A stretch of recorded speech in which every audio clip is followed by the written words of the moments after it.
Magandang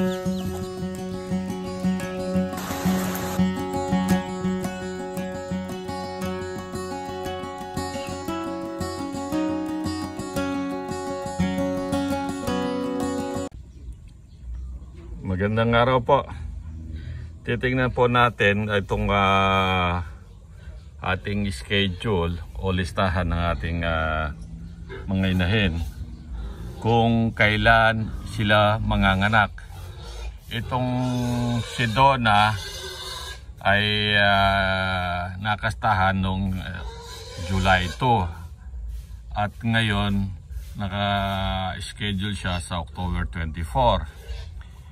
Ito namang si Geraldine, parehas sila. July 2, nakastahan at naka-schedule siya ngayon sa October 24. So ngayon, nailipat na natin sila sa ating paanakan sa kulungan na tig-isa sila, dalawang paanakan na kulungan. Silipin natin ngayon itong paanakan ni Donna. Ito ngayon, itong ipa nito ay bagong lagay itong ipa na to at bagong ipa talaga to, bagong giling na ipa. So ngayon, mananatili siya rito almost a month hanggang sa maiwalay natin yung kanyang mga anak. Ito sabi nga doon sa schedule niya, maaring October 24 nanganganak na tong si Donna. At doon sa kabila naman si Geraldine. Ito si Geraldine. Sabay silang nakastahan July 2 at ito nandito na rin siya sa kanyang paanakan at bagong ipa rin ito. Hintayin natin nitong darating na October 24 kung tama yung ating pag-schedule sa kanilang panganganak. So kaya hiniwalay na natin dito sa ating mga ibang inahin. Ito nakakulong ngayon dahil bibigyan ng pagkain ng ating kasama si Maymot. Buntis din itong mga to, hindi pa natin alam kung kailan manganganak itong mga to dahil nandun din sa schedule yung kung kailan nakastahan itong mga inahin natin. Pero itong dalawa na to, si Geraldine at saka si Donna.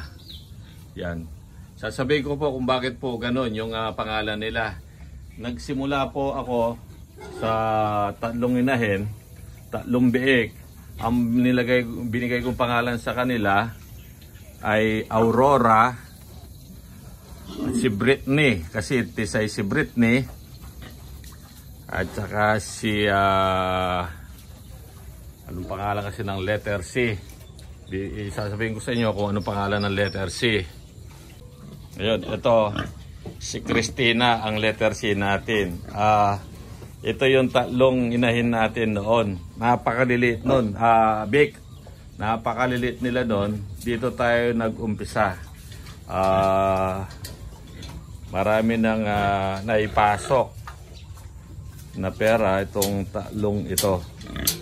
So, yung iba, itong si sumunod na to, naging anak na nila itong mga to.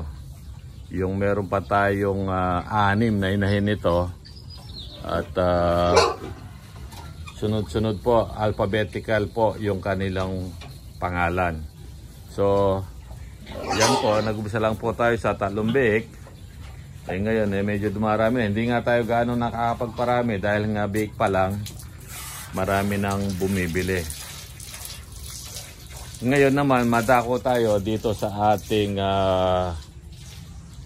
sinusunog na ipa ng palay dito sa kulungan. At bakit tayo nagpapausok? Ito kasi ang abo, pag nasunog ng todo to, naging abo, kinakalat natin dito sa ranging area nila. kasi itong abo na to ay antimicrobial at nakakatulong po sa pagkalat ng mikrobyo sa ating ranging area at makontrol din ang pagkakaroon ng sakit ng ating mga baboy. Kaya ito maya-maya po ikakalat natin to at lalagyan natin ng panibagong ipa. At yung dumi ng baboy, kamukha ng dumi, kukunti lang yung dumi nila na tingnan niyo, ayan. Dadamputin yan at ilalagay doon sa nagbabagang ipa. At yun, tingnan niyo kung gaano yan. Ito, kinakalat na ni Maymut yung ipa or yung nasunog na abo. Kakalat na niya yan at para yan, ganyan. Magiging antimicrobial yan. Yan ang katangian ng abo. Yung iba gumagamit sila apog para ma-disinfect yung area ng kanilang mga kulungan o ranging area. Ganito po yung yan, sistema natin. Dadamputin yung dumi ng mga baboy. Tapos ilalagay ito, mainit na ito, may baga po sa loob ito. Yan.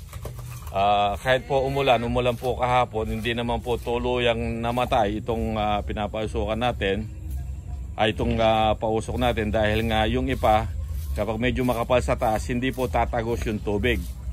Huwag lamang po talagang bumaha. Hindi po mamamatay yung baga nitong ipa ng palay. Yan. Iniisa-isa pong dadamputin yung dumi ng ating mga baboy.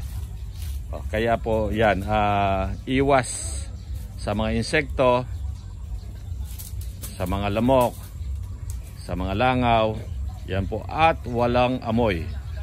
Yan, ganyan po. Ikakalat po lahat yan. Tapos kapag ito yung lugar na to ay nagkaroon na ng maraming abo, ililipa po natin to sa ibang lugar. Kamukha po nitong nakaraan, dito po yan. At tapos yun, mamaya doon, ililipat na naman natin doon.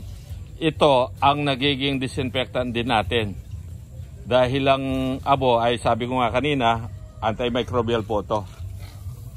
So talagang yung amoy walang-wala dito sa aming babuyan. At itong nasunog na o nalusaw na ipa na to, tingnan ninyo kung gaano kaganda. Maitim. Maitim po to. At tingnan ninyo kung gaano kaganda sa halaman itong ganitong klase ng lupa. Ito ay harvestin namin kapag merong nangailangan ng ganitong lupa, loam soil. Ito ay harvestin natin at lalagyan natin ng na-decompose na damo, decomposed rice hull, ipot ng manok or either na manure, cow manure. Maganda pong pagsamahin yun at yun po ang ginagawa nating loam soil. Sige po, sana po nagkaroon kayo ng konting idea kung paano po kami nagbababoy o napapanatili naming walang amoy itong aming kulungan ng baboy. Sa sunod na lang po at sasabihin ko sa inyo, ibibidyo ko kung nanganak na talaga yung dalawa nating inahin, si Geraldine at saka si Donna. Okay po, maraming salamat po at sana po ay nagustuhan ninyo ang aming munting video. Happy farming po sa inyong lahat.